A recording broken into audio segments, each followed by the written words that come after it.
আমি ইঞ্জিনিয়ার পিয়াস Mallick, trust automation টেকনোলজির ব্যবস্থাপনা পরিচালক। আমাদের এটা হচ্ছে ইলেকট্রিক্যাল ল্যাব। প্রত্যেকটি স্টুডেন্ট এখানে আলাদা আলাদা ইকুইপমেন্ট নিয়ে কাজ করে। এই পাশে আমাদের প্রত্যেকটা স্টুডেন্টের জন্য আলাদা আলাদা সেট আপ আছে। তারা এই সেট আপে এক একটা স্টুডেন্ট এক একটা মালামাল নিয়ে তারা কাজ করে। তাদের এখন পিএলসির ক্লাস চলতেছে বর্তমানে। প্রত্যেকটা স্টুডেন্ট ল্যাপটপ নিয়ে কাজ করতেছে। আমাদের ওই পাশে আলাদা পিএলসি শেখার জন্য তাদেরকে আলাদা কম্পিউটার দিয়ে দেওয়া হয়েছে।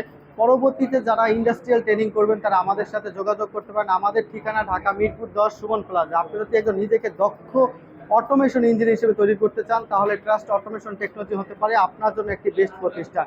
আমরা দীর্ঘ 8 বছর সততার সাথে দক্ষ ইঞ্জিনিয়ার তৈরিতে কাজ করে আসছি। আমরা হাজার হাজার স্টুডেন্টকে প্রতি বছর দক্ষতার সাথে কাজ করে আসছি। তাই আপনারা যদি নিজেকে একজন দক্ষ অটোমেশন ইঞ্জিনিয়ার হিসেবে তৈরি করতে চান তাহলে ট্রাস্ট অটোমেশন টেকনোলজি হতে পারে আপনার জন্য একটি বেস্ট প্রতিষ্ঠান। আপনারা দেখতেছেন স্টুডেন্টরা তারা কাজ করতেছে। আর আমাদের একটাই লক্ষ্য ছাত্রদেরকে দক্ষ ইঞ্জিনিয়ার হিসেবে তৈরি করা। এই প্যানেল বোর্ডগুলোর ভিতরে স্টুডেন্টরা নিজ হাতে কাজ করে এবং তাদের এখানে বুঝিয়ে দেওয়ার পর আমাদের পিএলসি ল্যাবে নিয়ে তাদেরকে কাজ করানো হয়। তাই পরবর্তীতে যারা চাচ্ছেন নিজেকে দক্ষ ইঞ্জিনিয়ার হিসেবে ভালো একটি প্রতিষ্ঠান খুঁজছেন তারা অবশ্যই দ্রুত আমাদের সাথে যোগাযোগ করুন। ধন্যবাদ।